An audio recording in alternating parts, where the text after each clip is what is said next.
Hello, everybody. Welcome to Nintendo Pow Block here on Boss Rush Network. I'm your host, the enlightened, excited Eddie V. Joining me is the gallivanting Galutrad himself, Mr. Jacob Taylor. Hey, Ed, I have a question for you. Why does Dracula always come back to fight the Belmonts? I don't know, Jacob. Why? Because when you kill a vampire, they always fight back.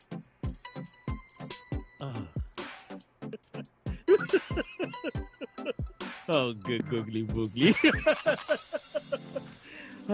Yes.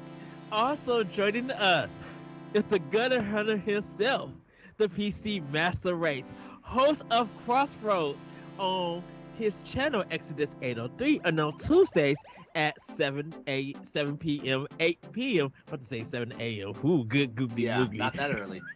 That's a little bit too early. On Tuesdays, it's the one, the only, my good friend, Mr. LeRon Dawkins. Hello, good sir.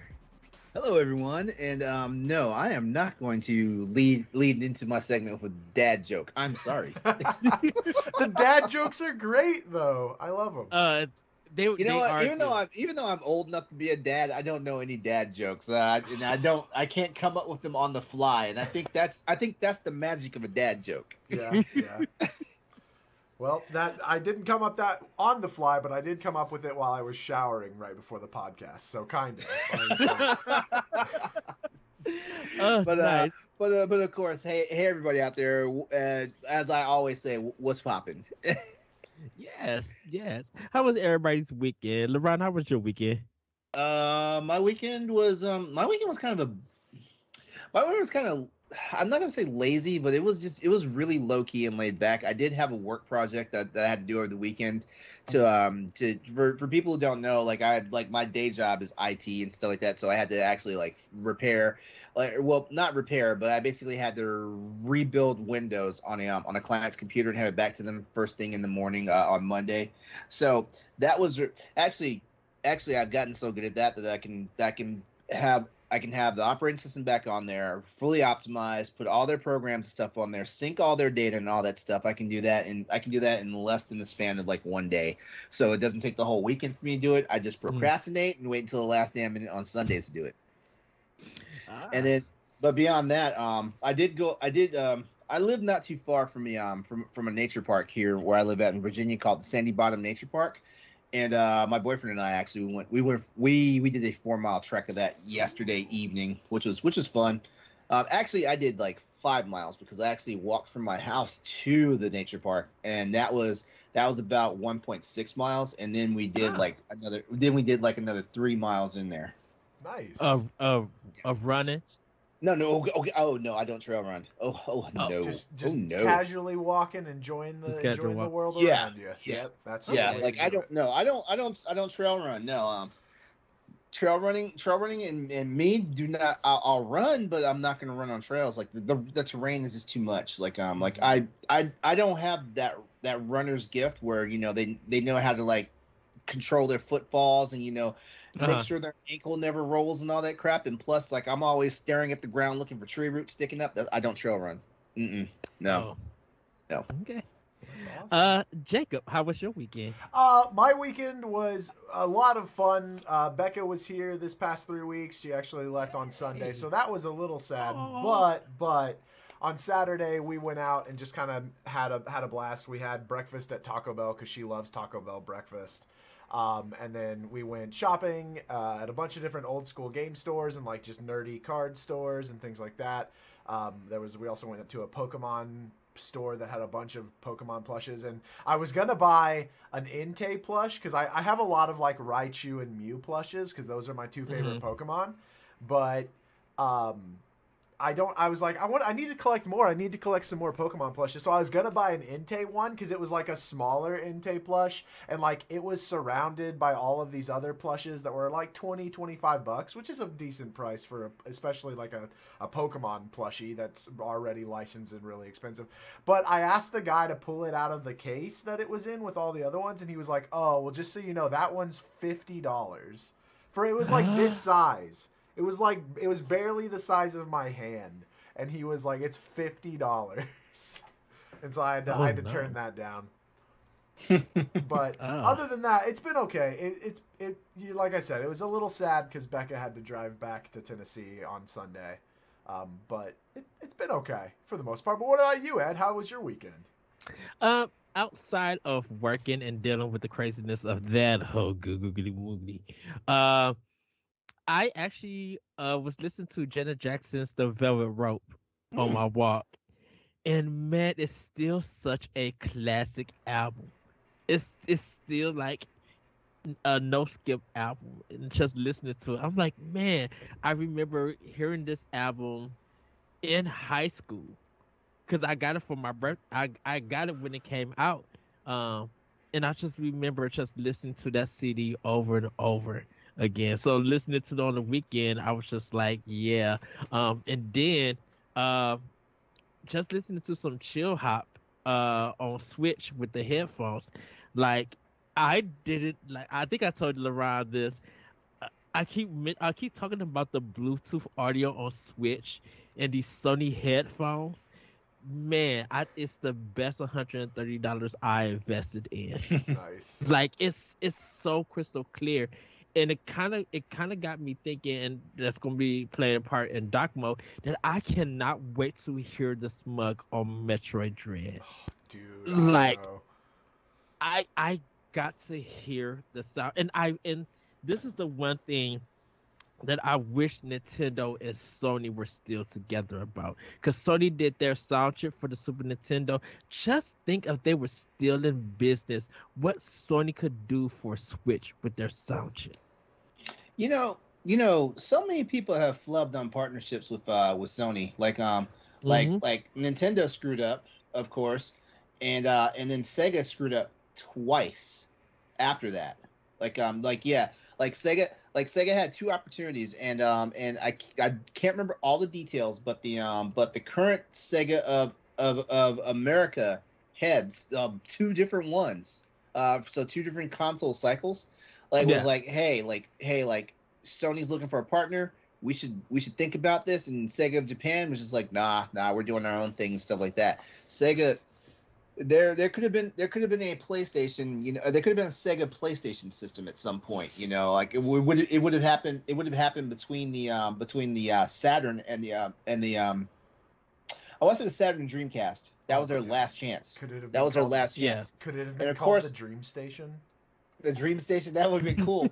But yeah, yeah. So I mean, like these companies slept on Sony, and now Sony's like a competitor. Yeah. Yeah. And I when we past episodes when we talk about Oh, Sony that actually, people. Sega screwed up a couple of. Actually, Sega screwed up again too, because during the What? Dreamcast cycle, if you guys remember, like on some of your games you boot up, it said powered by Windows CE. Yeah. I Like don't Sega and remember Microsoft were working on a partnership, and Sega like walked away from that. that. Interesting. Yeah, because they were going to do their own live structure on it. I think because Fantasy Star Online started on Dreamcast. Yep. Hmm. Uh, and I think Half Life was going to have it. There was going to be another. No, Half Life got delayed for the Dreamcast, and it never came out because Jesse got the demo of it. The big one that blew people's minds for coming to consoles was Quake. Like nobody expected a game like Quake to show up on a console, and it showed up on the Yeah. Dreamcast. Yeah. So, but yeah, once again, I feel like Sony is still the king of sound. Um, I think they do phenomenal with their sound in games, and man, just to see their sound chip in other consoles. Maybe I'll do some research on that and see what the future could hold for Nintendo and Microsoft, or just any developer, if they work with Sony to get a sound chip or a sound design in their system. But it is what it is. But everybody, we'll get into Snacktendo. Jacob, what have you been snacking on? Because you hit me with something, and I had to pull out my crier. Yes. Yeah. Pick. Yeah, so part of the thing that Beck and I did on Saturday was we went to the mall and they opened up it's literally just called Snack Plus store. And in there was just a whole bunch of different snacks. You had your basic candies. You had a lot of like old school chips and candies and things like that. But I think you may have talked about it recently or in the past. But I managed to pick up a Funyun flavored Frito-Lay. Yes. Yeah, dude. Those things. So like that was the most disappointing bag of chips that I have ever had in my entire life. Like it didn't quite taste like Funyuns, but it also didn't quite taste like potato chips. It was just something kind of in between. I'm sorry. And it was so like it was one of the little like small personal bags, right? So it was Mm-hmm. I was able to finish it, but if it had been like the regular sized bag, like that you take home and kind of eat out of for a couple days, that I probably would have had to have thrown a lot of that away because it was so disappointing in that regard that I just wasn't even able to like fully. And I was trying to remember, did you get the Funyun flavor or did you get the like Cool Ranch Dorito one? So I got I didn't get the Cool Ranch Dorito. I got the Funyun flavor, and then I got the Cheetos flavored Lay's. Okay. Because the Dorito ones was at the gas station that I went to didn't have them. Okay. Were the Cheetos ones good at all? Did I miss that episode? Okay. The Cheeto ones are good. Yeah. I'll have to go back and pick those up because like I was really interested by that because like so unapologetically I love the taste of Funyuns, but I don't like eating like onion rings. So Funyuns are like perfect for me. But what? Yeah, I know. Listen, apparently there's this whole thing that I hate cheese sticks. Uh-huh. And apparently that's a sin because like everyone in my chat on Twitch was blowing me up about why do I hate cheese sticks and like how am I human and blah. Wait, blah, we're blah. talking about like mozzarella sticks, yeah, dude.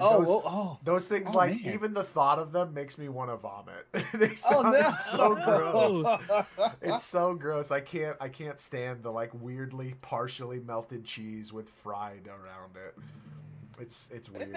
It makes sense.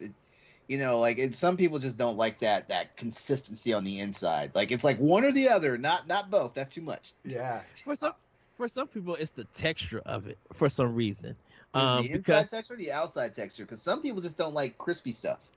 I think it's the outside texture. Because I've met people that they'll order mozzarella sticks and they will peel off the outer crust and then dip the the semi gooey cheese in the marinara. See, I'm so gross. I have to have everything. I have to have everything together. Like that's how I am too. That's how I am too. We're about to make Jacob. You vomit. are, dude. My stomach is like, please stop. That's so You're surrounded by the wrong foodies tonight, bro. I really am, man. I should have picked an episode with Dan and David or something to talk about my hatred of mozzarella sticks. So another thing that I wanted to talk about is I managed to pick up the Pokemon Oreos. I found at my local HEB, I found a whole bunch of those. And I jokingly on a live stream, because like, I don't know if y'all know. Oh, you got some too. Excellent. Well, wait a second. Okay, so question. Are they just regular Oreos? They're just regular Oreos. Oreos. They're just basic. Regular flavor. They're not even colored. Like you think, like I would have thought that like the icing would have been red and black to be like or red and white to be like a Pokeball, but it's not even. It's not even. It's just a regular Oreo with a like a different Pokemon styled cookie on it. Yeah. But so I was like doing a parody of people doing opening videos and like freaking out about it, and so I was like picking out Oreos of all the different types, and we looked up beforehand what like the most expensive Oreo was, and I kid you not, a Mew cookie sold for $20,000 on eBay, and I say what? $20,000 and it's sold. Like this isn't like listed. It's actually a sold item on eBay for $20,000, and I got one. I got a Mew cookie. And I ended up, so it's listed. You can go buy Galutrad's Mew cookie on eBay for right now. The bid starts at $35, and the buy it now is $350. Trying to pay for that Switch OLED. So Yeah. if you want, go check out eBay. Jesus Christ. Maybe I need to go get a bag of these. Dude, for real. Like, it's like I'm gonna $5. go. I'm gonna saunter over the food line tomorrow. And worst comes to worst, Do you eat Oreos? You have a box of Oh, oh God, yes, I eat Oreos. I prefer double stuffed. I prefer the chocolate on chocolate Oreos. I love the golden Oreos, especially the lemon cream ones. Oh my, and every now and then I get down to mint Oreos. The lemon ones are hard to find. No, they're not. No, they're not. They're common. Well, they might be hard. They might be hard to find where you're at, but they're common as hell out here, man. Like, shoot, sometimes all I can find are lemon ones. Like, I can't find like just a regular classic. So those lemon ones are dangerous. Yes. Another cardinal sin for me is that I actually prefer the thin Oreo cookie. Those are the bomb. Yeah, good. It's a cardinal sin for me though, because I will demolish an entire container of them. Yes, I have never in one sitting. Not just like, oh, I'll open them this morning and by tonight they'll be gone. No, I open them this morning and in 10 minutes they're gone. I've never had the damn ones.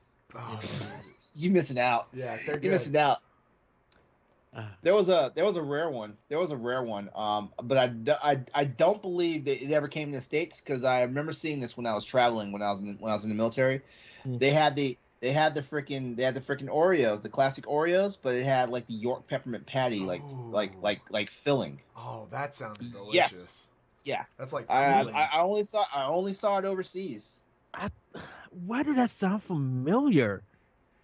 I mean, of course they have the mint Oreos, but it's like the classic cookie with the green filling. Yeah. Wouldn't know what. Okay. Yeah. Yeah, I'm thinking... but this had the peppermint, like the white peppermint filling for these. Was it also encased in chocolate?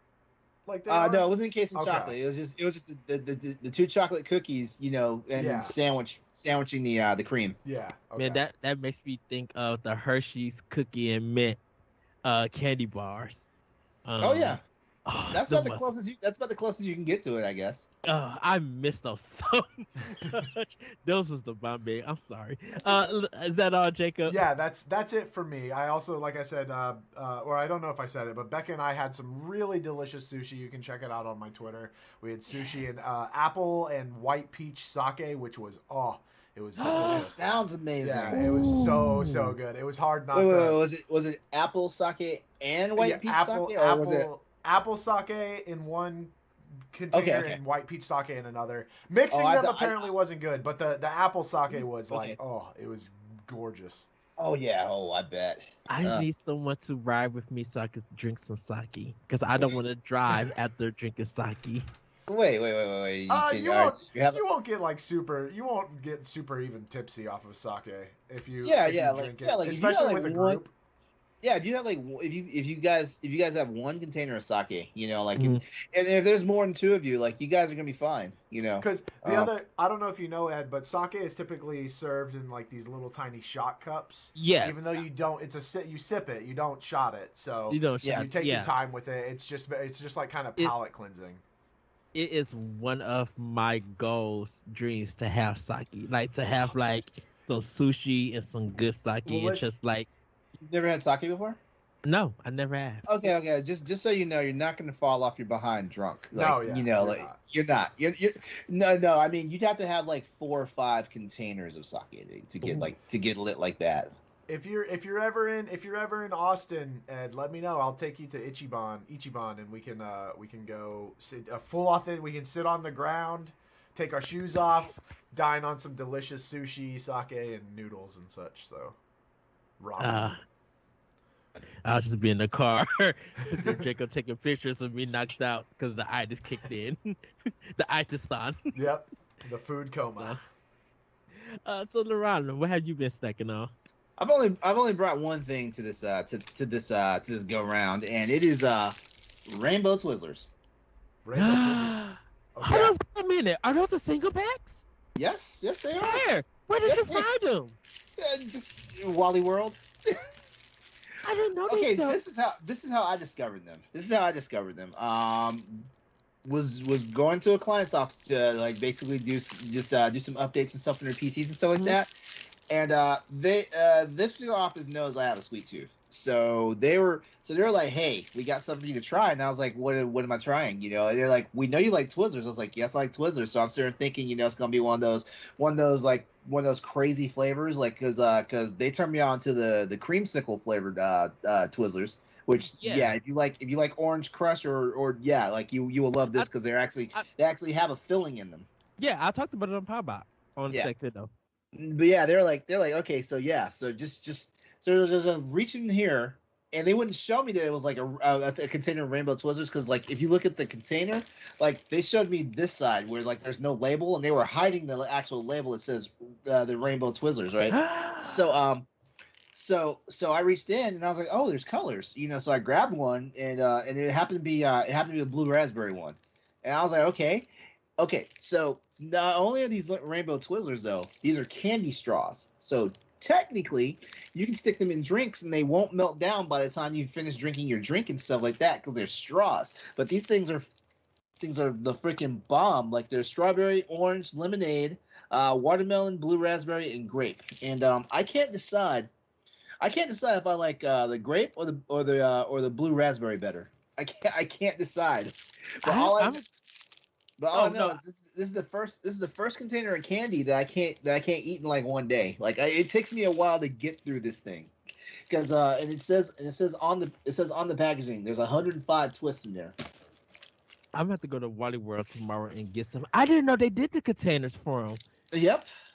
And the cool thing about it is like these containers, like I just turn around and refill them with something else. Like like Halloween's coming up, so like I probably just like fill it up with like the Halloween assorted variety, the candy packs.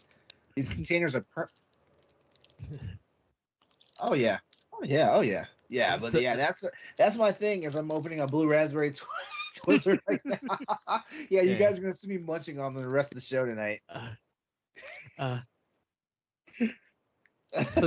Celeste got me because she had the little miniature Snickers and she spelled out the word. I was just like, Celeste, those are dangerous. I'm like, you got me buying the bag at work eating those small little Snickers, the little square ones, dangerous. Are we talking about the snackers, or are we talking about the ones that are basically you can pour in your hand? It's the ones I think that you can pour in the hand because the other ones are the fun sizes. That's the big, like, medium kind. The small ones, that's like a square. Yeah.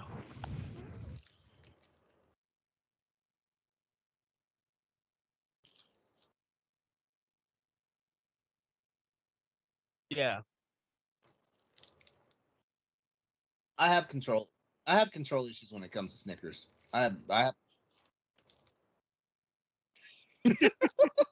And then he'll grab another one. So that's green. So that's all, LeRon. Did you snack down? That's it. Okay. For me, I really didn't do much snacking, but I found out that the mobile gas station that's by me, they carry the frosted ice honey buns from Hosties. I had to buy the last one. I didn't know that because no one around here sells them, and they are the bomb honey bun, and they're like top tier honey bun. And I seen them, they have it, and I literally screamed in the gas station. The gas attendant had to look at me like, what the world? I was like, you got the honey buns, and snack and ran to the counter and bought them. Like, I love, if we are at a store and you are with me and you show me that, hey, Eddie, they got the ice honey buns, I'm ready to buy them in the quickness. You would see smoke in the quickness.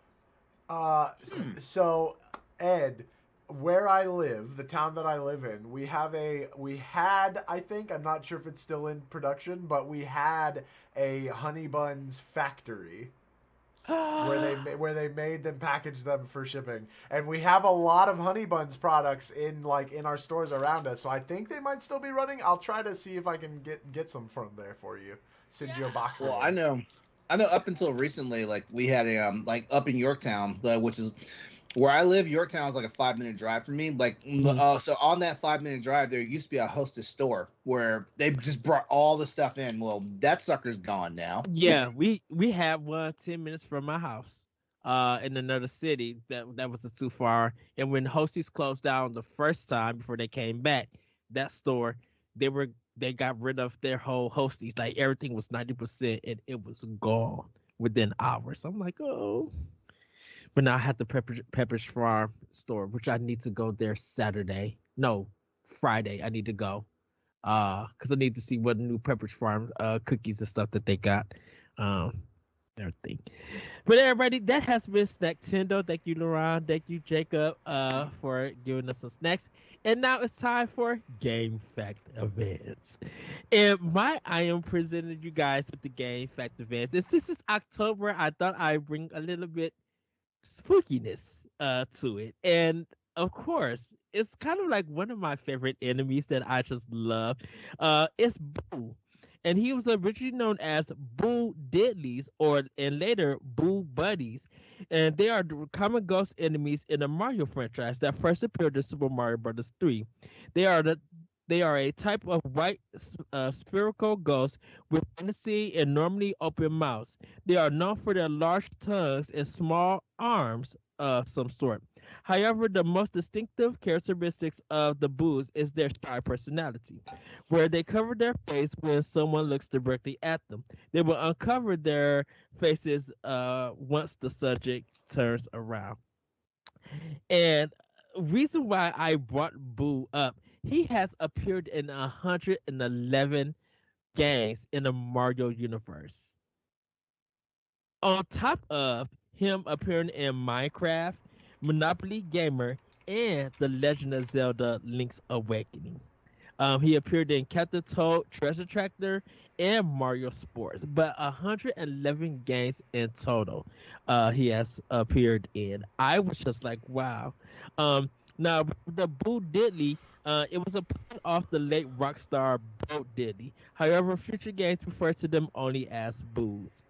And I think Boo is like kind of one of the funniest, and when I played Super Mario Bros. 3 for the first time, he literally was one of the scariest characters because he was hard to defeat because you could beat him with the Hammer Brother outfit in Mario Bros. 3 or the Invisible Star. You could kill him, but there was platforms in some of the kingdoms in Mario Bros. 3 that Boo was made out of. So he will appear at the top, go on the whole thing, and then come down, and then he will reverse and go down at the bottom. And then he's been a mainstay. Definitely in Mario Kart, you see him coming in and stealing your items and stuff like there. And then you got the big Boos and everything. And even with Odyssey and stuff, just seeing him, King Boo and the Luigi Mansion games, like he's there and everything. So it's cool that like his spookiness is kind of like wacky, and his shyness just like, oh, don't look at me and stuff. It's kind of cool. I love that. Definitely in Mario Maker and Mario Maker 2, where you could just make a whole level full of Boos chasing you, and it is sometimes terrifying because when you trying to do like a no-hit run and you have to deal with all those Boos and you are not prepared and they're just chasing you everywhere while you trying to speed run, it's craziness. But yeah, that is my Game Fact events. It's our Boos, and hopefully you guys will enjoy Boo if you're playing any Mario game, you know, with your friends and family and stuff. But everybody, you said 115 appearances. 111. Oh, he's in 111 games. Can I add on to your fact, Ed?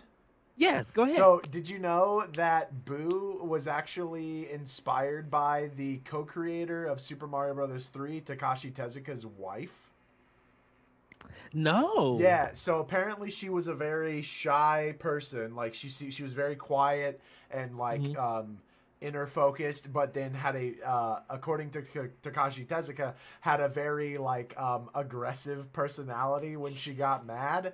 And so it inspired Boo. And that's why he's shy when you look at him, because if you look at her from like outward facing, you wouldn't know that she apparently can be quite the little fiery woman. So That's hilarious. yeah. Oh, nice. Did not know that. Oh, But yeah. I was thinking 111 of games, that's crazy. yeah. You Are know, there even that many Mario titles? Oh, for sure. so he's in a different series. Well, I know he's in different series, but you're telling me that this guy has appeared in more games than there are Mario games. Yeah, because he did some of the sports games of Mario, Super Princess Peach. He's been in Mario and Sonic at the Olympics, Smash Brothers, of course. Um, Mario and Luigi. He did Mario versus Donkey Kong, like Paper Mario. Like he's in Wait, a he was lot. in Mario versus Donkey Kong. Yeah. That's one of my favorite Game Boy Advance games. Oh yes, oh nice. And Mario Party. My mom loves the Mario versus Donkey Kong. She bought a DS just to play that series, and Nice. she beat it all. I'm just like, how are you able to be? I don't own it. She does, and she mastered that game with the quickness. Uh, my mom, and plus Animal Crossing. If you give her Animal Crossing, she would beat that game within 3 days. And then had like 50 million bells to spin. I'm like, dang, you just paid off your ass house. She's like, I can't help it. I'm like, okay. So, but everybody, it's time for Femi News. And as you guys can see, David is not joining us. He is taking a hiatus to focus on some things. So, David, we will miss you doing the news. But me and Jacob are going to tag team the news this time. And then we'll actually have a correspondent doing the news in future episodes. So, let's get into this family news. Our first story is Phantom Frame Maiden of Black Water is going multi-platinum. It's going multi-platinum. Releasing worldwide on October 28th, the Wii U exclusive will appear on Sony and Microsoft platforms this time. Originally released in parts on the Wii U, this version is the complete package with new costumes. What's interesting is that Nintendo co-owns the IP with Koei Tecmo, while fully owning Spirit Camera, which is a spin-off of the Phantom Frame series for 3DS. Since Koei Tecmo is publishing Maiden of Black Water, do you see future Nintendo exclusive titles releasing to other platforms if that developer publishes it also? And we kind of seen it with Wonderful 101, that Platinum published that game for not only Switch but for PlayStation and I think PC also. I don't think it came to Microsoft platforms, but it went somewhere else, and it was a Wii U exclusive. But did you guys see more of this happening in the future? That some of the games that Nintendo has funded and everything, they get published by that developer? Yeah, well, so Platinum, the developer, is the one that immediately comes to mind because Bayonetta started on non-Nintendo systems, and then Nintendo had helped bring it, kind of keep it going and bring it back, so it went to the Wii U as an exclusive for a while until it came to Switch with Bayonetta 2, and now Bayonetta 3 is coming out next year. They also have Astral Chain, which is a Switch exclusive right now, but they don't own that IP, so... Or maybe they do. It's kind of fuzzy, but like I know that that's another one that.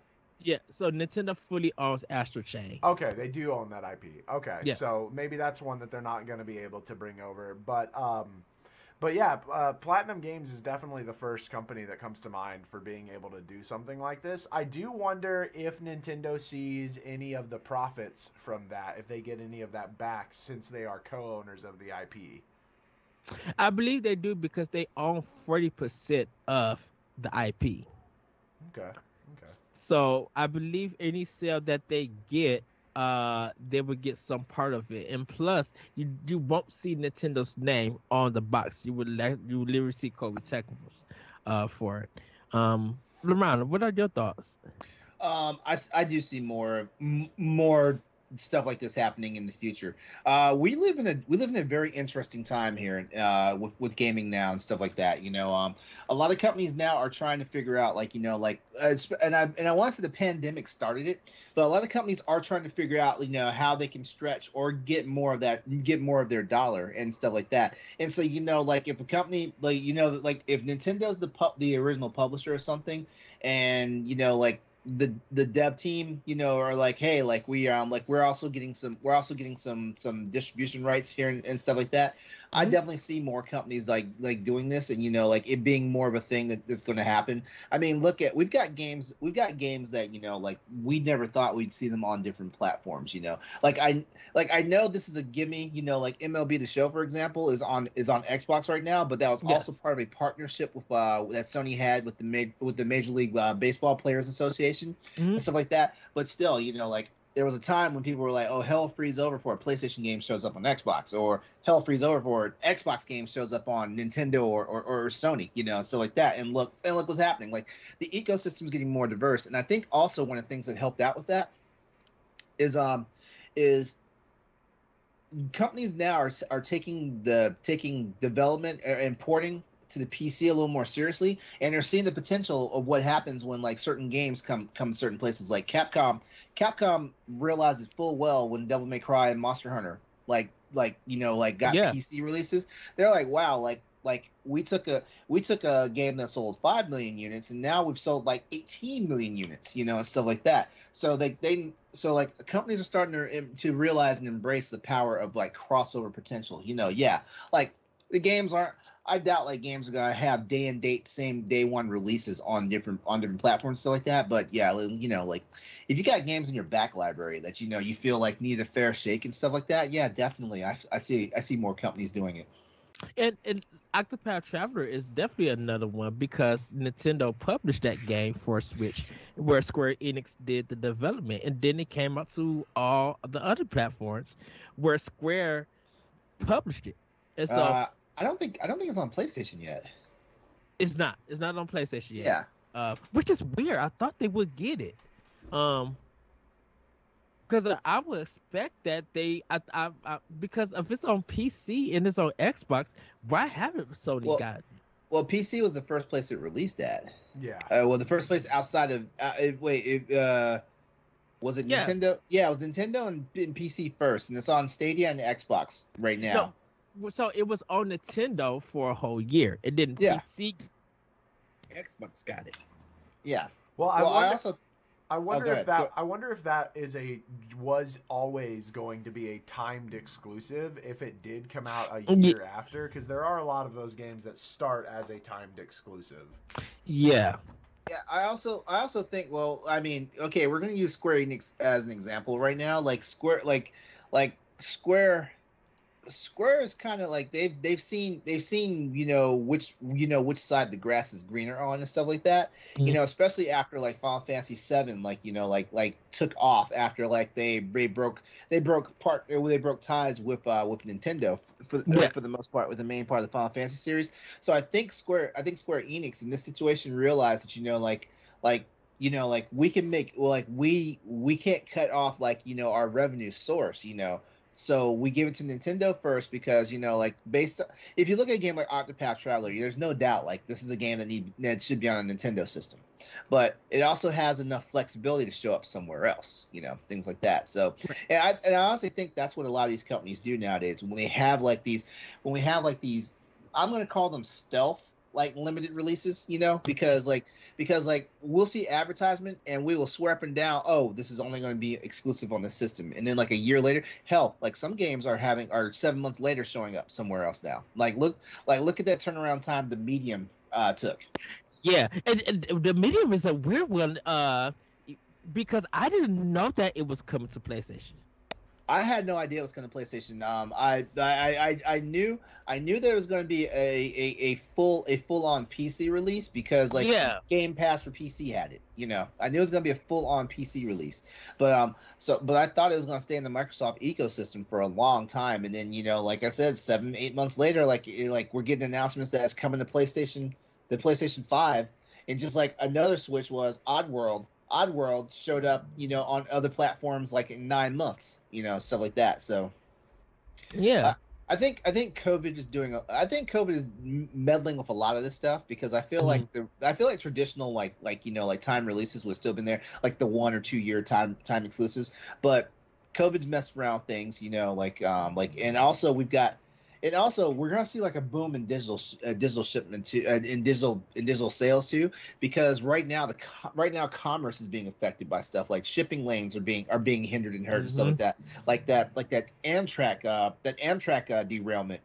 Apparently that's thrown the entire like western side of the United States in flux because like that Amtrak derailment happened on like a major part of the infrastructure for the railway for transit and transport and stuff like that. The funny thing, LeRon, about that Amtrak as the side thing, that's the train that I would take to get to Corey's house in Ohio. Well, That's the train that I Yeah, well, I mean, you were nowhere close to Colorado and Nevada, so you're good. Yeah, but it was just weird when it happened. I'm like, that's the line that I take. Yeah. If I want to go somewhere, and just mind boggle. Yeah, so I mean, we're probably going to see an uptick in digital sales, and we're also probably going to see, depending on how things go, because analysts are already saying, like stock analysts and commerce analysts are already saying, like this is going to be a hard year. Like people already thought that these consoles are going to be hard to get, like because of like chip shortages and technological, but we've got like transit and shipping is being affected now because of different things. It's outside factors. It's not internal stuff. So yeah, so we're probably gonna see a boom in like digital sales because people are gonna be like, oh, it's gonna be hard to get physical editions of these games and stuff like that. Like people are gonna have to get, and like companies are gonna have to incentivize getting digital over physical. Yeah, and definitely when it comes to Nintendo, a lot of people still want the physical, and it's shown in sales that that Nintendo is making a lot of great sales physically than they are digitally, and only time we can actually check what's doing good for the digital sales for Nintendo is if we actually go to the eShop and see what is leading. I think for this predicament, for this kind of marketing thing, I think as long as, because it's only been Japanese developers that's been doing it, Platinum and Koei Tecmo, they're Japanese developers, and it's kind of like their own kind of franchise where Nintendo be like, yeah, you can put it on, but we're taking our name off and stuff. And I think if they decide to do more of that, like if they do a game with Namco Bandai, or if they do something like with another Japanese developer with Atlas or something, they could take their name off of it, and they could release it, because maybe Shin Megami Tensei 5 could show up on Xbox and PlayStation next year. It's supposed to be a worldwide release, if I'm not mistaken. Yeah, but it's only for Switch for worldwide. No, I meant like I don't think it's supposed to be. I don't think it's planned to be an exclusive. Yeah, it's a Nintendo exclusive. Okay, I must have misread somewhere because it sounded like they had a rollout like planned. It might be a timed exclusive eventually. That's what I'm saying. Like it sounded like it sounded like it was coming to other systems outside of Switch. So when Nintendo had that Japanese kind of showcase when they showed off ARMS and some other games and stuff, Shin Megami Tensei was part of it, and when they mentioned worldwide release for it, it was worldwide for Europe, America, and Japan at the same time. I'm sorry. I meant I'm sorry. I got my words mixed up because when I say worldwide release, I meant like multi-platform. That's what I meant to say. Multi-platform. Okay. Yeah. I don't know. It's something about SMT5 that it does not feel like it's going to be just a pure exclusive for one system. Yeah, because there's too much. There's too much. Well, number one, there's too much interest in it. Like it formed a lot of buzz at E3 this summer. Yeah. I'll let Nintendo give Shin Megami Tensei 5 away as soon as we get Persona 5 on Switch. Oh, come on, Sega Atlas. I mean that's a possibility too. Honestly, I'd be happy if that's the trade-off. I'd be happy. I'd be happy with that because I really want to play Persona 5. I gotta finish it. You better come to the dark side, Galutrad. I've got a PC that can do it. I just try not to. I try to wait. I try to be patient and hold out. Uh, well, well, we're gonna move on to the next story. Konami reportedly reviving Castlevania, Metal Gear, and Silent Hill, and this is just a rumor at this time.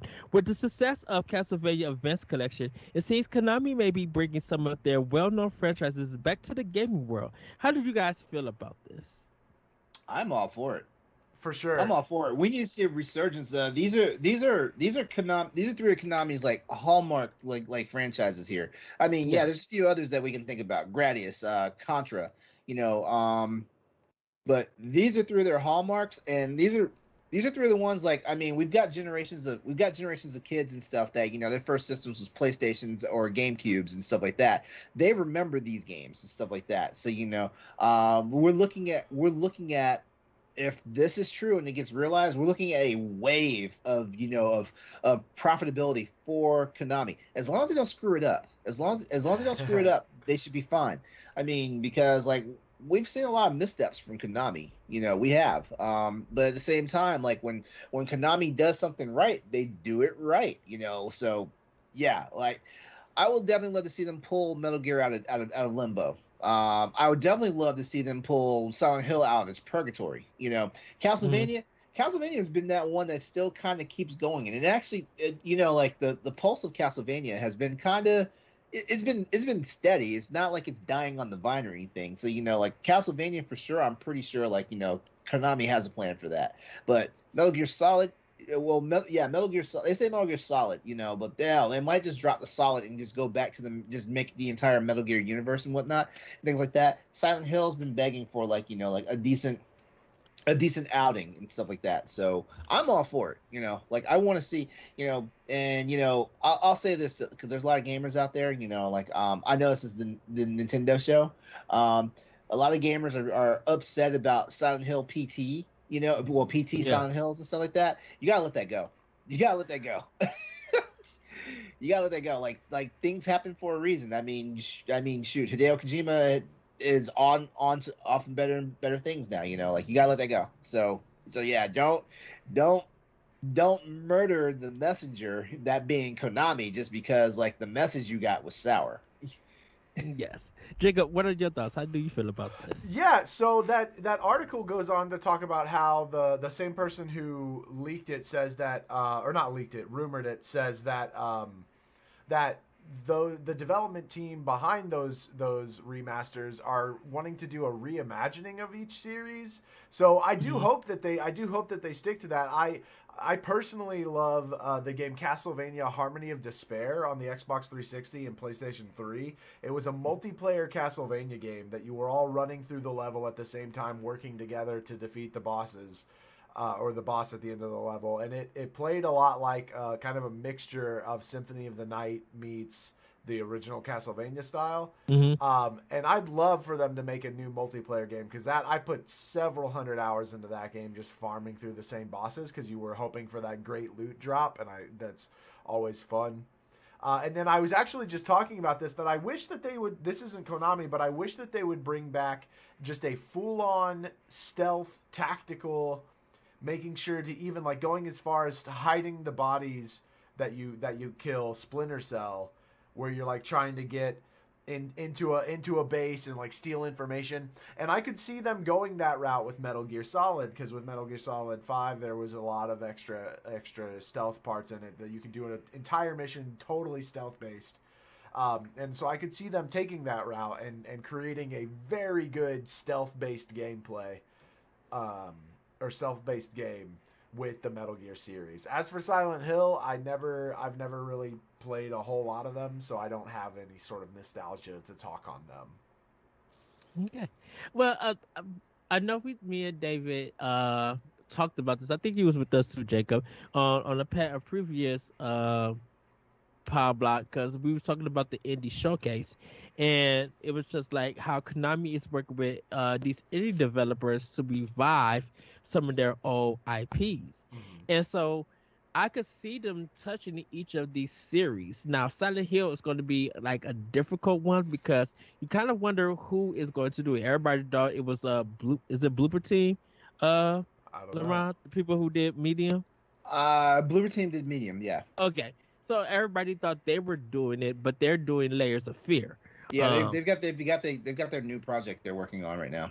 Yeah, so it could be the people who make the Amnesia games. It could be some kind of indie team who has done some kind of like horror survival horror game that is like really recognizable and everything. Um, so Silent Hill, we got to see who could take that. Now, Metal Gear and Castlevania, because Castlevania is kind of their leading franchise for Konami. And the thing with Castlevania is that Castlevania is split into three parts now. You got the linear Castlevania games like Castlevania 1, 3, Bloodlines, and Dracula X. You got the Metroidvania kind of size with Simon's Quest, Symphony of the Night, the Game Boy Advance collection that came out with those. And then you got the 3D ones that like the Castlevania God of War one that Kojima did, and the N64 Castlevania and Xbox ones in that era. So you kind of got like three kind of styles, and any of those could be done. Who does it though is weird. I kind of feel like they would go with Platinum or if Ninja Theory was still independent, I think they would have got a Castlevania game to do. And it may be on everybody's platform because right now people are excited to hear this news if it is true. But what platforms are they going to come? Are they going to be indie games that's going to hit everything, or are they going to get that double A kind of treatment where it's going to be exclusive to certain systems? I will say that the bulk of the games would be multi-platform, and then some specialized games would be on specific systems. Right. Like I can see Nintendo getting their exclusive. I can see Microsoft and Sony getting their exclusive, but for the most part, I think we're talking about Castlevania. Mm-hmm. Castlevania, the bulk of the franchise will show up everywhere. Yeah. Yes. And I think like Zone of the Enders will still be on PlayStation and Xbox. If they did it. Actually, Xbox never got. Yeah, and that's a Kojima production. So, yeah. But I think if they brought it back, Konami probably would hit those two systems. If they brought it back, or you know what, it's been so long that I don't even know. Like they would have to pull out all the stops to get me back. I mean, I love the Zone of the Ender series. They would have to pull out every major stop they could think of to get me back. Well, I wonder the team. I think at Marvelous who did Daemon X Machina, they could probably be working with Konami and doing it because I like Daemon X Machina. I know people didn't like it, but I'm like, they are mech people who are made from software and other people who worked on Gundam and stuff. So to see them come together and do like a Zone of the Enders for Konami, it has a chance to be a hit. I think when you look into the series that Konami has done and try to pinpoint who will work with those old games, I think people will be interested to see like, oh wow, I never knew that this would fit and everything. So I hope it is true. I hope that the games that they bring back falls on every platform. Because Castlevania Events collection is doing wonders. It did wonders on Nintendo and on PlayStation, and I think on Xbox it's doing good numbers. By the way, but yeah, that game is available everywhere. Like it's on every system, including the PC. So I mean, like this is they need to pay attention to the data. They need to pay attention, and this is their testing ground right now. Yeah. So, Jacob, I'm going to hand it over to you for the rest of the news. Yeah, so Nintendo has once again partnered up with BlackMilk Clothing, this time releasing a clothing line inspired by the Legend of Zelda series. This line will be made available on October 11th, 2 p.m. Pacific, 5 p.m. Eastern. It's got, so far they've announced stuff like an overall map-styled article of clothing and what looks like a very Zelda-centric sweater, and it also they kind of hinted at a Sheikah dress, which I thought was really cool. So far, BlackMilk has partnered with Nintendo for Super Mario and Pokemon fashion, and we've also seen Mario and more recently Animal Crossing inspired designs created by the famous footwear company Puma.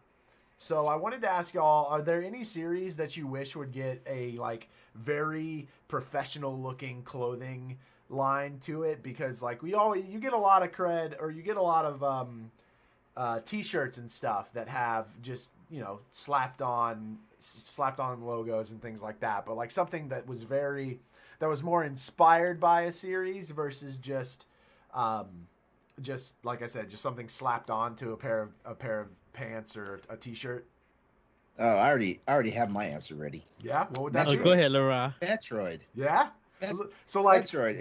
design me some clothing. What do you want? Okay, so like if we look at Metroid Dread that's coming out this week, right? Yep. Like I would love to have a jacket that's stylized with the same color scheme and everything as like Samus's like current outfit and stuff like that.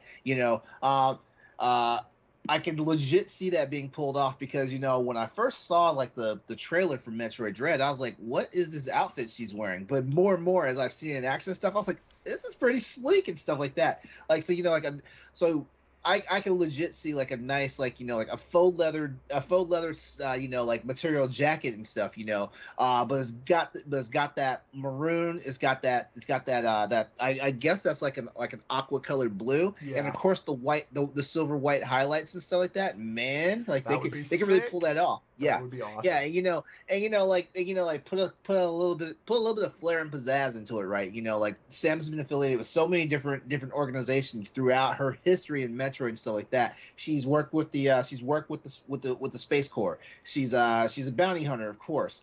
Things like that.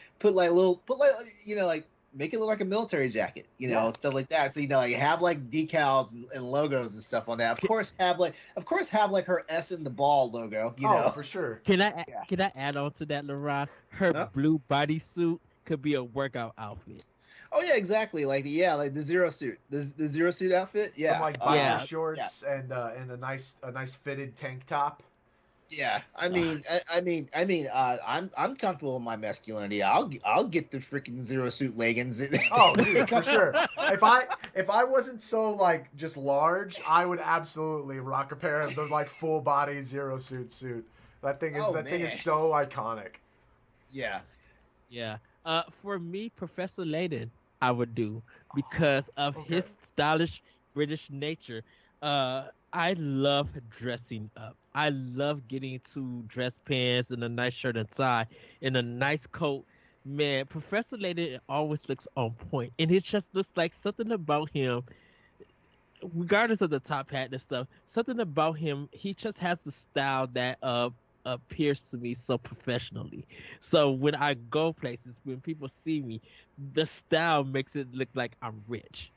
That I have some not only fashion sense, but it speaks to people. And I think a Professor Layton line would just do like amazing. And then like if you got a son or something, or even a daughter, you can do the kids' clothes and stuff and everything. So yeah, it has a British flair to it, but it's just something that like piques people's interest and makes you like takes people's focus away from what they're doing and makes them look to be like, oh, that looks amazing. That looks like so stylish. So definitely Professor Layton for me. I would love to have a Professor Layton. And not to make it look like it's cosplay, but make it look like some nice casual and business wear. Yeah.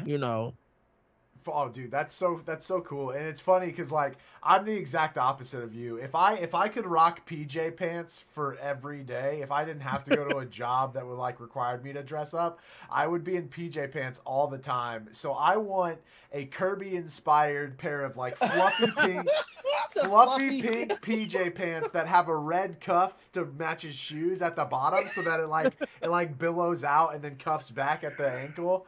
Like, oh man, that would be great. But it's also got to be stretchy because he likes to. It's like we're talking like parachute style PJ pants, that cuffs off at the bottom, big pockets because Kirby's got an endless void inside of him. So like that's maybe with like on the thigh. It's like his face, like his eyes and his little mouth, and that's it. Like the rest of it is just full pink. Does it come with different caps that you can switch out? Oh, dude, like little sleeve caps, cool. Absolutely. Little beanies and stuff that have all the different power ups that he does. That would be where I'd like go. that. So totally opposite of you. I'd go full comfort and not even worry about anything else. So yeah. Oh, yeah, you know what? Now I think about it, man. My Metro jacket. The only thing that sucks about that is there's only a certain time you can wear that. That's I buy very large. Unless and you're thin a hoodies. biker, and then you can wear it whenever you. You know what? I would love a glow in the dark one to represent like the Prime 3 with the other Samus. Dark Samus. Oh, Dark Samus? Yeah, Yes. that would be cool with like veins kind of into it. That'd be sick. I'm really digging the Metroid jacket for sure because I've always, anytime I do have to dress up, I always have like a jacket on me because I get cold because my office is really cold. So I'd love to have something stylish like that. And you know, now that I'm talking about like motorcycle stuff, like you know, a set of Samus motorcycle boots would just be like the red and orange, some classic Varia suit. I would literally just buy those shoes just to have.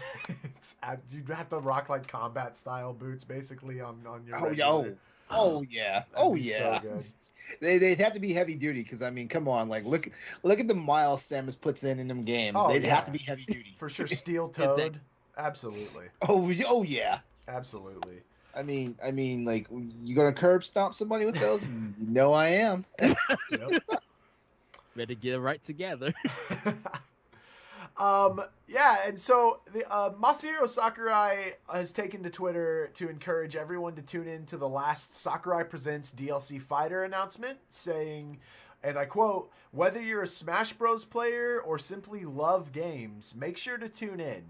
This got me thinking maybe, because he was talking about retirement, maybe he's actually going to be working on a new project after Smash Brothers that could go over kind of like how Hideo Kojima went over multiple platforms. So maybe he's branching outside of Nintendo a little bit. But more importantly, with our DLC Fighter announcement happening tomorrow for us, but yesterday, if you're hearing this recorded, how cool is it that Waluigi's finally in Smash? Wait. No, what are your predictions? What are your predictions for our final? For like, let's see. Oh my god! Right. Jacob just broke the internet. I did. He broke the internet in the future. What are y'all's predictions for this final fighter? I know David is quoted as saying Master Hand. I think that'd be super cool to bring it back to another character that Sakurai has kind of created. But what about y'all? Who do you want to see as the final Smash Brothers fighter? Okay. Ed, you go. Okay, so I said Beautiful Joe or Thomas from the game Kung Fu because Nintendo did publish that game that Data East made.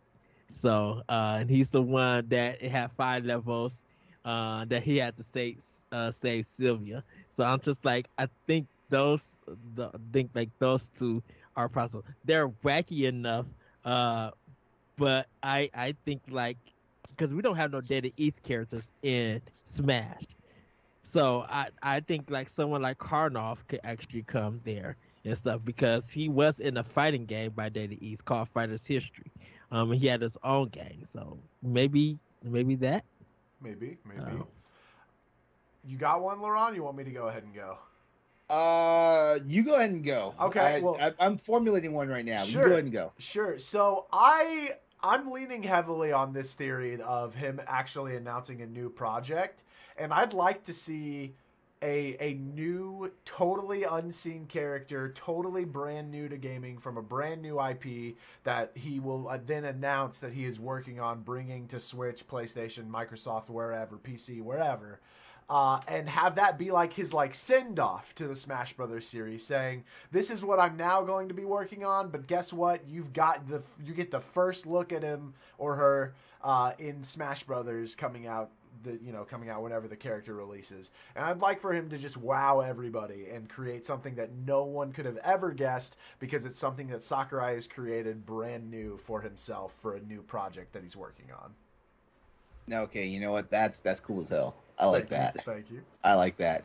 Me and the Crossroads crew, we've been keeping track of the trending, especially when it came with the Smash Brothers stuff. And And I mean, there's a lot of stuff. There's a lot of stuff that's been thrown out there. I've been looking at it all. Some of it's off the wall, and some of it's like, come on, this makes no logical sense. So I feel like in the realm of logic, it's going to be something that, of course, has been tied to Nintendo over like the history of Nintendo. And Ed, you were onto something with the Data East stuff, but I'm gonna say, like, I feel like one of the Ninja Turtles could have showed up because of the fact that it's still one of the most talked about games, the NES Teenage Mutant Ninja Turtles game. But because Nickelodeon is releasing a brawling game, tomorrow and stuff like that, chances are it's all like wrapped up in licensing and stuff like that. I think either Billy or Jimmy from Double Dragon may show up. That'd be my prediction. Or both, because it could be like a palette swap thing. This is the connection, because Nintendo and WayForward worked on that Beyblade game that came on the Switch that nobody played. So there is a possibility of that happening, because WayForward has done the Double Dragon games. Yeah.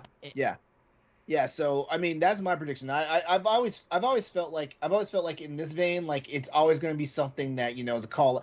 If you look at all the current characters that are in Smash right now, they're all call outs to some part of Nintendo's history. Like, I mean, like everyone's like Kazuya. I was like, yeah, there's been 2 Tekken games on Nintendo systems and stuff like that, or there's been Soul Calibur and stuff like that. Like, this is not as far fetched as you think it is. Like, so like.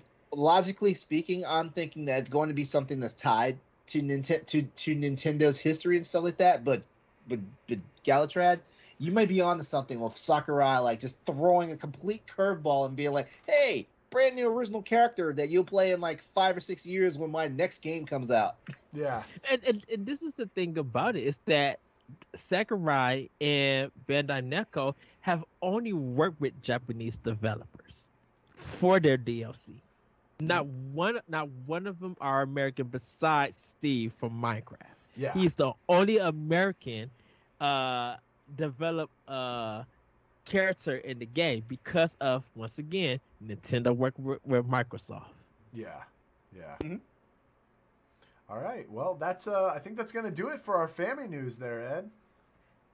All right, that is our family news. Thank you, Jacob, for doing it with me. Thank you, LeRon, for contributing. Of course.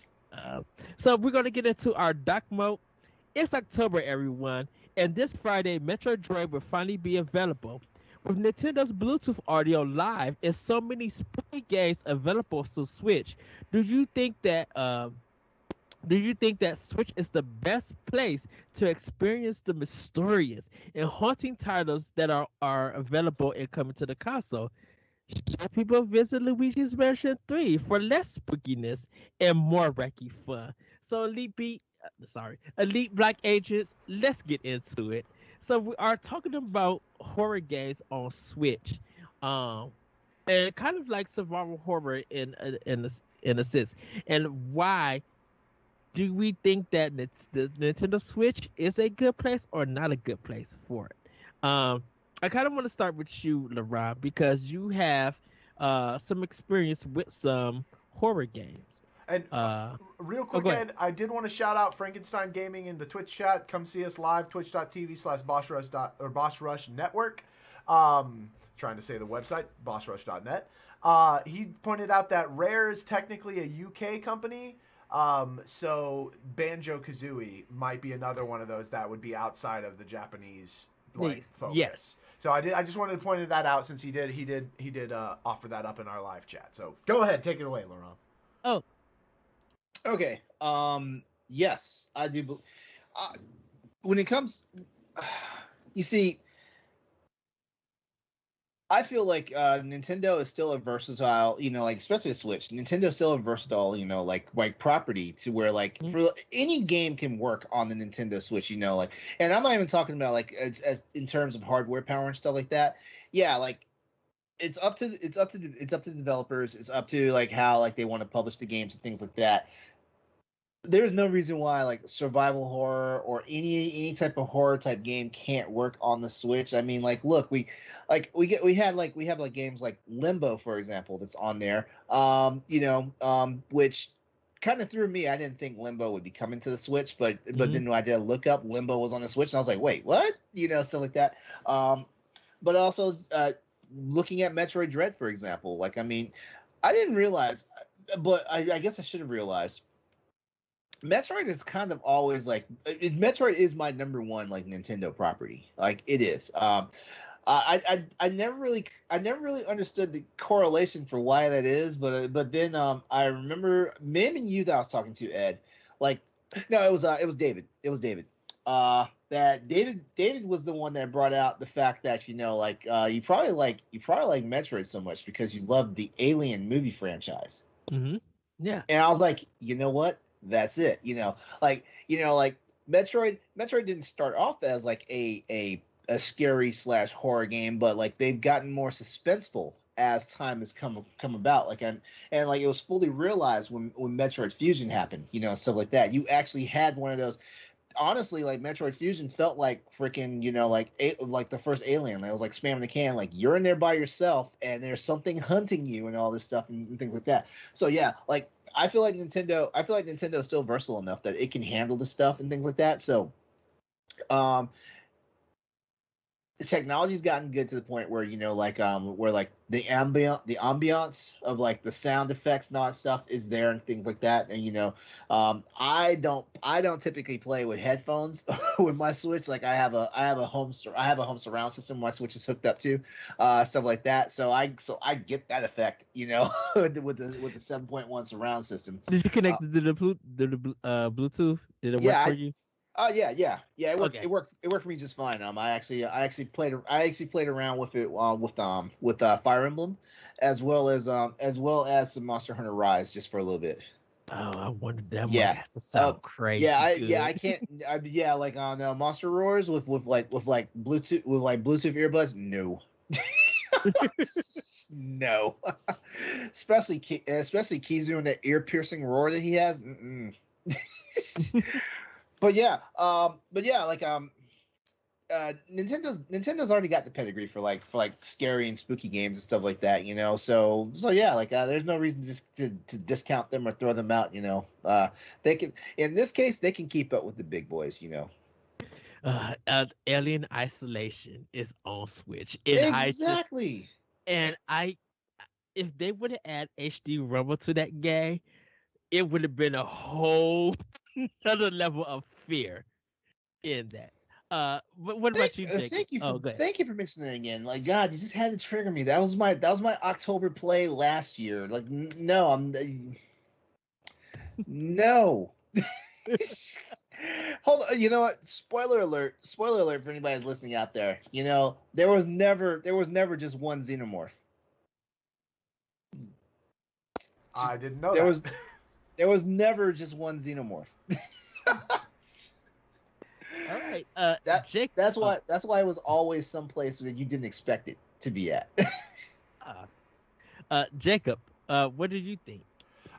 Yeah, so this is kind of funny because I, very, very big Nintendo fanboy, have the exact opposite view as LeRon, frequent Sony fanboy and PC fanboy, and not Nintendo disliker.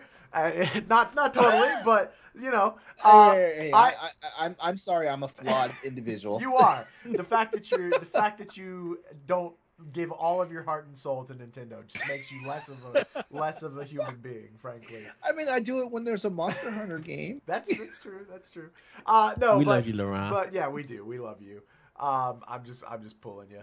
But I actually disagree. I think that Nintendo just doesn't put out enough power to really bring you into a horror aspect of a game. This is one of the only times that you'll hear me say this, but I think in horror games specifically, graphical power and frame rate are key, because if you're looking at we'll take an alien, the xenomorph. If you're looking at a xenomorph and it looks like a black, blurry, pixelated blob, and it's had its dripping mouth gunk removed, and because the system just can't handle it, it's not going to be as scary as if you can get a full 4K zoomed perfect vision where it's almost like you're looking at it coming out of your screen.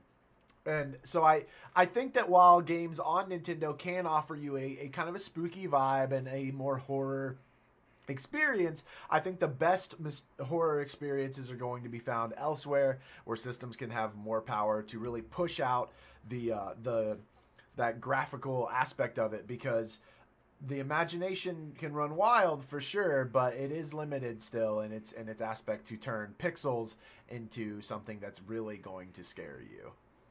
Well, I have a question then, because Crisis showed up on the Switch and it actually looked very good. Yeah, and that was a game. That was a game that broke modern PCs when it came out. Yes, yeah, and there are, like I said, there are games that are genuinely terrifying on Switch.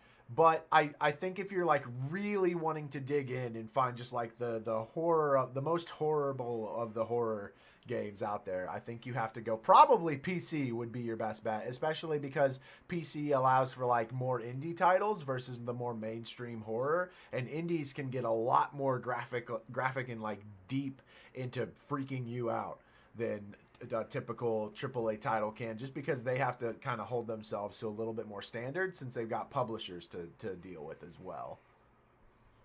And I think Nintendo, just because it's kind of two separate sides. Nintendo, like, we know they like their family friendly like games, and they have particular art styles and how they just like they want to make you enjoy their product and make you have fun with it. And when you look at Metroid, it's always, yes, it's been about the exploration, it's been about Samus on his journey, but it's always been about his atmosphere. It's been about how you build tension and doing it. Like, if you look at, like, still to this very day, Super Metroid is the perfect example about tension, about atmosphere, because going around, like, when you just hear some of the music and all that stuff playing and everything, and when it gets quiet, you kind of be like, what the world is coming? Something is happening. And you know, when it comes to horror movies or survival horror, if you hear silence, something is going to be there to scare you or to get you. And the other game that, when it comes to survival horror for Nintendo themselves, is Eternal Darkness, and people are experiencing that game. We mentioned earlier about Fatal Frame and stuff, and how that used to be a series on PlayStation 2, taking pictures of ghosts and everything. Nintendo, surprisingly, to be part of an ownership of that, you'd be like, that goes against what you guys stand for, because you guys, you like the cutesy stuff. What are you doing with this horror and everything? I was on the mini block a couple of weeks ago with you and Lamont. And remember how I was saying Nintendo sometimes gets in their own way? Mm-hmm. If they relax, loosen up, go outside their comfort zone, their boundaries and stuff like that, they would be surprised what would happen. Things like that. Like, I mean,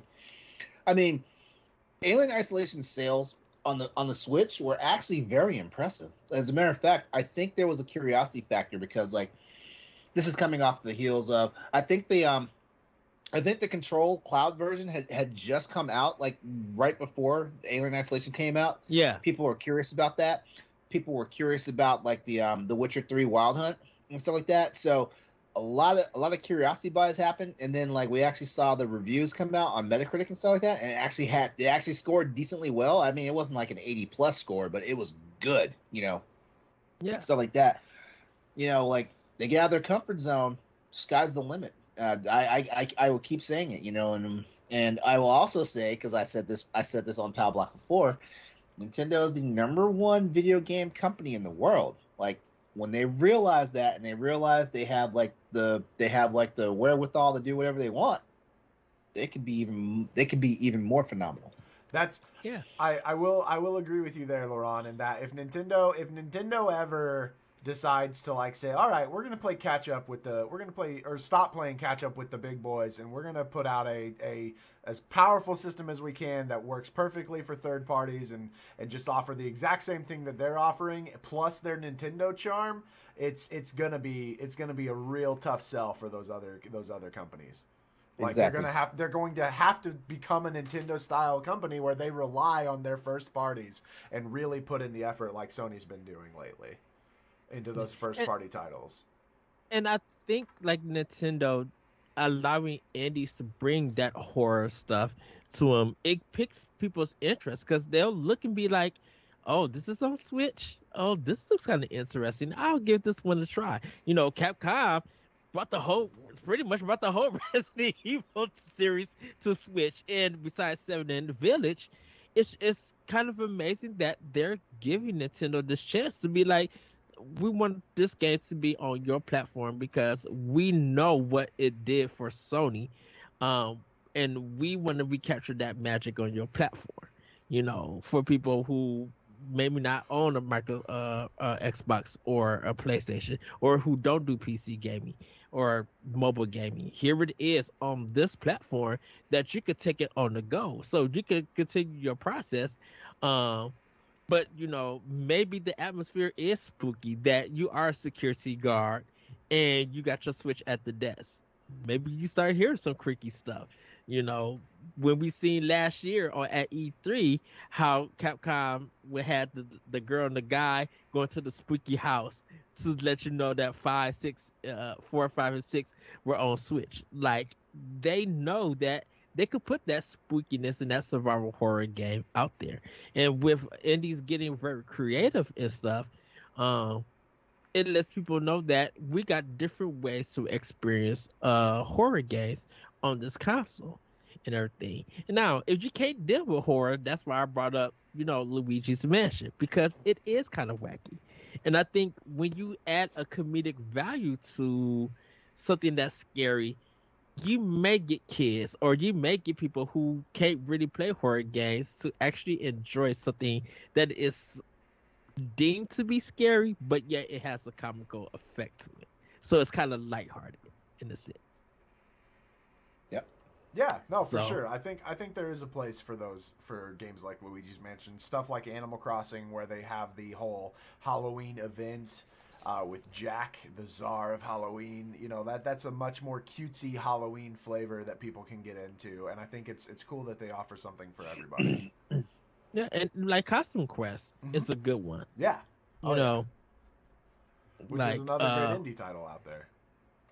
right. And what is over something? Not Overflow. Over. Uh Are you talking about like Overcooked? oh, not Overcooked. It's the one that got the sequel. That's coming, and I cannot think of it. Over something. Uh I don't know. Overwatch? no, not Overwatch. Give me 1 second. Um, what did you think of horror games? Because it is Halloween, it is October.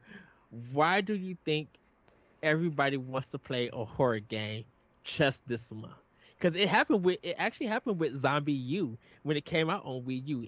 Everybody wanted to play that game in In October. October. It's spooky month. It's just the spirit of the season. Yeah. That's really what it is. There's a reason why we've got a new Halloween movie coming out. Normally they don't wait till October to release Halloween movies. If I'm not mistaken, the last Halloween movie came out in summer. Mhm. Yeah, I mean, it's just the season, and people get they get up on the vibe. Like, I mean, I don't understand people who go all out and crazy, for Halloween and stuff like that. But of course, you know what? I said I wasn't going to plug it, but I guess I am going to plug it. I'm planning on streaming like the entire Dead Space trilogy on PC. Throughout the duration of this month, when I start, I will actually put out to have all 3 games, including like DLC and stuff, done by the end of the month and stuff like that. But I get caught up in the spirit. Last year I did Alien Isolation, game like basically triggered me, but I played that in the weekend. Yes, it looking at Pokemon, like, or better yet, sorry, not Pokemon. We spoke about Konami, and they got a game called Lifeline, where you literally have to speak in a microphone to talk to this game. I remember that. I've never heard of it. Oh, it was a game that, yeah, you spoke into the microphone to control your character, and every time you scream in the mic, she wouldn't do anything. Oh, interesting. For it. Okay. So, but like, and definitely with last thing with Metroid Dread is that none of us know anything about the game until we play it for Friday. Do you think that? Do you think they're gonna capture the atmosphere of it being like spooky? It's gonna make you jump. It's gonna be some surprises, or you're gonna be like, man, that was a really good story, just a really great game. It's gonna be like a spooky story, but I don't think I've ever played a Metroid game where it gave me like jump scares. I don't think I've ever like it's hard to do it like maybe Metroid Prime would Mhm. have done a good job with jump scares and stuff like that, but like the more traditional Metroid where you can basically see the entire environment anyway, like I don't think I you're gonna get the ambiance, you're gonna get a bit of the spooky factor, but it's not gonna scare you. Like the scares are gonna be, oh god, like I have half a health tank left, and I gotta fight this boss. Oh goodness. Uh, I hate when that happens because I be like, definitely when I get like, I know I need one more hit and it kills me and I have to do that whole fight all over again. Uh, just yes. So, any last words about survival horror and Switch having horror games and stuff? You said you're playing Dead Space, LeRon. Jacob, outside of Metroid Dread, are you planning to play any kind of spooky games? Oh yeah, Or I've got a whole lineup. I'm gonna be playing Eternal Darkness for the very first time. I'm going to be playing Resident Evil, the first one on Switch, and I want to play through. Are you doing the Resident Evil remake or? No, Wait, that's the only one that's on the Switch. Actually, the yeah. remake, right? No, Yeah. it's the original. It's the original Tank Controls one on the Switch. I don't think the remake. If the remake one is on the Switch, I'll play that one. It's that one. But It's okay. wait, no, you're thinking Resident Evil 2 and 3 remake. No, the Resident Evil remake is the one that came out on GameCube. That's the one I'm talking about, which basically is a remade version of the PS1 game. Okay. Yeah. Okay. Yes, Yeah, that's okay. the one. Yeah, that's the one. That's the one you're gonna play. Yes, yeah. Then I'll be playing that one, and then I want to play through Little Nightmares as well on my stream.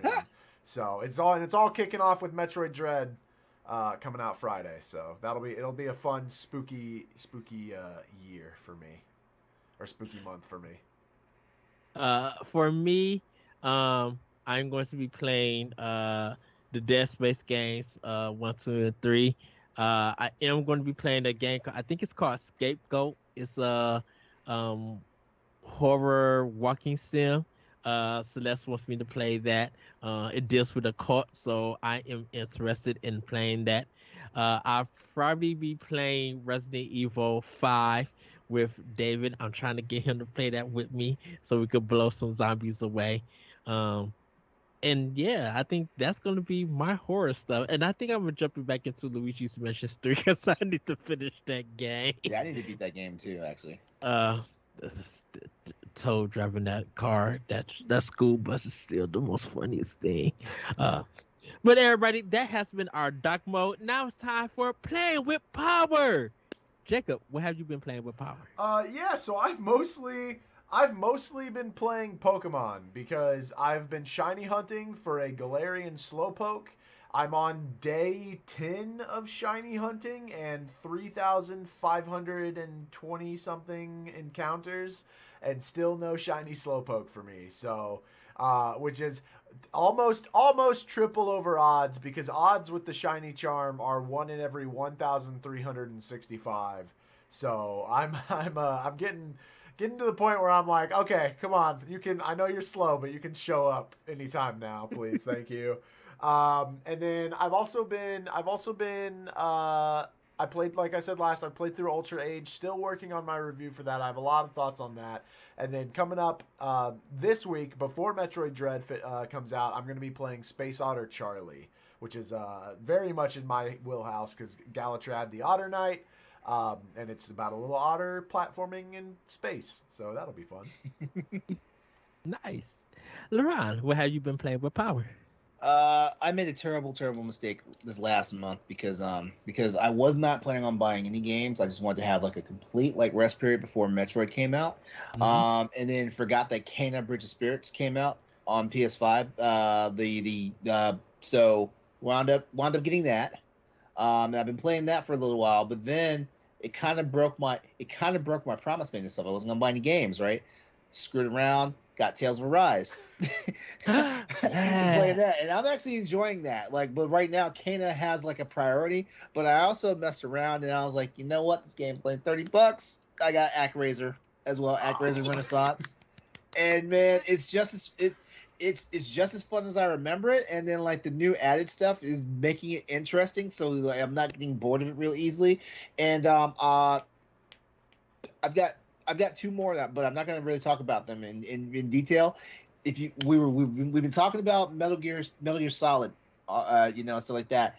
You guys might want to check out a game called Unmetal. It's actually on the eShop right now. I think it's $20 in the eShop right now because I got the PC version. It is basically NES Metal Gear. Yeah, it's NES Metal Gear. Like, but just think of it Metal Gear meets like Tropic Thunder or Metal Gear meets Hot Shots. Okay. Those movies. I've been hearing things about it. I haven't seen it yet. Oh, this game. Okay, every bit of dialogue in the game is completely voiceover. Oh, that's nice. Yeah, there's no reading involved if you don't want to read and stuff. I mean, even like like how like a Metal Gear moment is like you lure sentries away and stuff like that. Yeah. Even those guys have something to say. Nice. But the sound design on the game is amazing. So if you want a throwback to like NES style games and stuff like that, but trust me, the eShop is the best place for it. And what was that called as far again? as that, Unmetal. Unmetal. Okay. Unmetal. And then I've installed Eastward, but I haven't started yet. All right. So I'm screwed. Like, Metroid comes out this week. That means I got 6 games on my plate. Hi, Eddie. I don't know how this happened to me. I don't ever do it like this. You gotta stop messing around. You messed around, and now you gotta find out. And the PC demo of Monster Hunter comes out next week. Yeah. Of which? Hold on. Of Rise? Yep. I didn't know they was dropping it next week. Yep. They gotta get feedback. October 13th. Oh, that's quick. Yep. Wow. Okay. Anything else, LeRon, or that's it? Oh, that's it. Okay. that's it. So I've been playing Streets of Rage 4, just finishing up the survival mode for a lot of my characters. Started Astria Ascending. Got to just play a little bit more, but the art style looks very beautiful. Of course, it's a little bit talky because it's a role-playing game, but I got to play a little bit more to get the story. Still Assault is a game that I'm writing a review for, and I got to say this. It's a great soundtrack. Like, the music is phenomenal in this game. It's only 5 levels, but it tries to be a treasure game, but fails at it spectacularly. And the reason why I say that it fails at it, because there are some things that it has it's an action platformer with a little bit of Bionic Commando added to it, but you can't jump to it. And what happens with it is that it doesn't have good checkpoints. So if you die in a level before you get to the next stage, you have to do all of that over. And if you have a mini boss fight that you have to deal with, you got to do that over again. And so it's really frustrating. And the reason why I say it feels like a treasure game. It feels like a Sega Genesis game, but with the Super Nintendo soundtrack of hearing it clear. And this, like I said, the soundtrack is beautiful. Everything else is just like, Treasure should have made this game, and it would have been more interesting, in a sense. Like, you tried to go for a Gunstar hero, and you didn't reach that level. But it's a good game. I say wait for a sale. I'll give out more details when you guys read the review. But I played a little bit more Eastward and finished Boyfriend Dungeon. I have got to say this Voice of Cards, the Owl Dragon Wars, the demo, everybody needs to play. If you own a Switch, you need to play this demo. I already said that this demo could be my game of the year, like, Seriously. right now. It's so good. Like, and you would think that it's a card-based game. It does have some cards, but it's a role-playing game, and it's real easy to get into. It's like it's really addictive, and it's not that hard. It really isn't that hard. And I just feel like, oh, Square Enix, oh, you guys got a hit on your hand. Like, I think, to me personally, this might knock out Tales of Arise for Game of the Year nominations. Wow.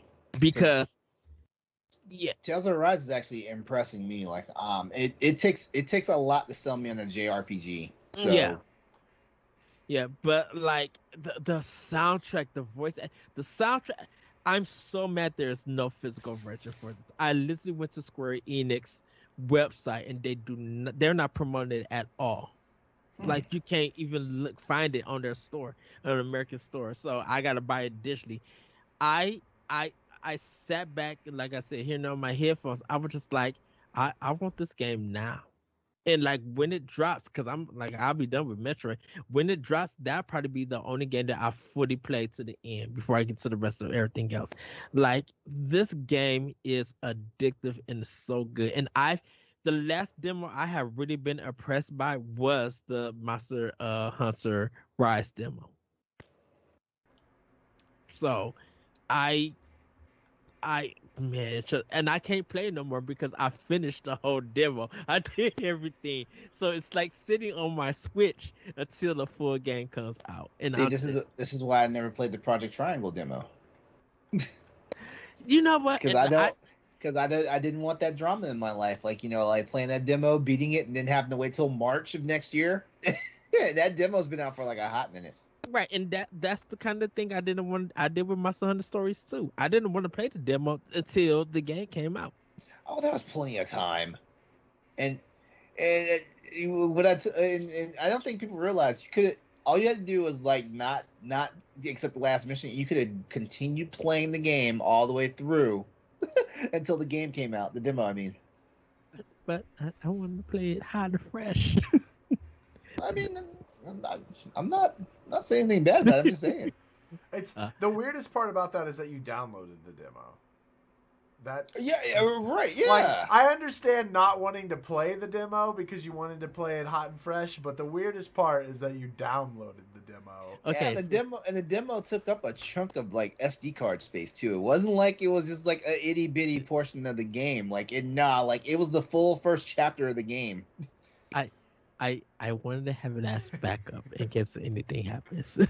Okay, you know what? I do understand that because sometimes they'll come out and be like, after demos are done, they'll be like, oh, by the way, if you played the demo, then you get this in your game, but then they take the demo off of the store. So I see where you're coming from. Okay, that makes sense. That makes sense. Thank you, Jacob. You're welcome. But everybody, that has been Nintendo Pow Block. LeRon, go ahead and plug. Just remember this: Exodus 803, EXODUS 803. That is my social media handle. That is also where you can find me on Twitch and YouTube. That is also my gamer tag, stuff like that. As long as you remember that, you're good to go. Twitch.tv/Exodus803 Tuesday nights for 8 p.m. Eastern Standard Time for Crossroads, the PlayStation podcast, and also Wednesday nights come back to Boss Rush Network, Twitch.tv/Boss Rush Network for the Boss Rush podcast. I'm one of the hosts there too as well. We usually start at 8:30 p.m. on Wednesday nights Eastern Standard Time. All right. Jacob, go ahead and plug. Yeah, you can find me everywhere on the internet at Galutrad. That's Galutrad. Yes, and everybody check out his stream that's happening Saturday on his Twitch channel for Metroid Dread. Oh, go ahead. No, that's right. Thank you for saying that. And also, go to Twitter and follow me on Galutrad. Check my pinned tweet because I'm giving away a copy of Metroid Dread for retweeting and following me on Twitter. There's about like 100 people right now who have entered, so your chances are still good. If you're hearing this on Wednesday, the giveaway ends Friday when Metroid Dread comes out. That's when I'll be drawing from that. Oh, I'm sorry. There's 101 people now because I just. Okay. I'm part of the Blossers Network. I'm already disqualified. No, I'm not. I'm not disqualifying anyone. Oh. Because I've done a ton of. Usually, I do a 24-hour or a giveaway during my 24-hour live streams, and I promise the amount of times that like I would have assumed that someone that I knew gets it, and it's not. I'm just like, you know what? Everyone's got a fair chance, unless you're like Becca. Like Becca's disqualified because she's my girlfriend. I can just buy it for her. So like that's the only person, right? So yeah, that's the only thing is anyone's fair game. Anyone's fair game. You just got to be following Galutrad on Twitter and retweet that pinned tweet. All right. Well, guess what? I'm following. There you go. Yeah, you are. I'm retweeting that pinned tweet. Get yourself a free copy of Metroid Dread. I mean, I've already got it coming, so it might just be another giveaway. Well, you know what? That'll be. Ed, what about you? Where can we find you? You guys can find me on Twitter at ThatRetroCode. You can check out Optional Opinion on SoundCloud. New episodes will be dropping soon. And you guys can check me out on Talk the Walk. Our latest episode will be coming soon where me, Celeste, and David and Stephanie talk about Gree. You guys really have to check that one. It was such a good discussion. We just really talked about that game and just love it and everything. So you guys could check that out. And then go to my Twitch page to get all my information for all the consoles out there and everything. So with that, everybody, and also thank you, Dr. Mario and Pokemon, for letting me rest and helping me get back, returning my hype since I missed last episode, since I had to be with Dr. Mario in his office. One final thing, because I've been on Galutrad's Twitter right now, and I've just been loving all this Metroid stuff. Like, is it me, or did they take cues off of Mega Man for Samus's new outfit? Possibly, man. It does. I'm getting a serious Mega Man vibe. Yeah, the helmet and everything. It's like a lot more sleek than it Yeah. normally is. So it's quite possible. Well, everybody, that's it for Nintendo Pow Block. We will see you next time on Nintendo Pow Block. Bye, everybody. Woo-hoo! Have a good night.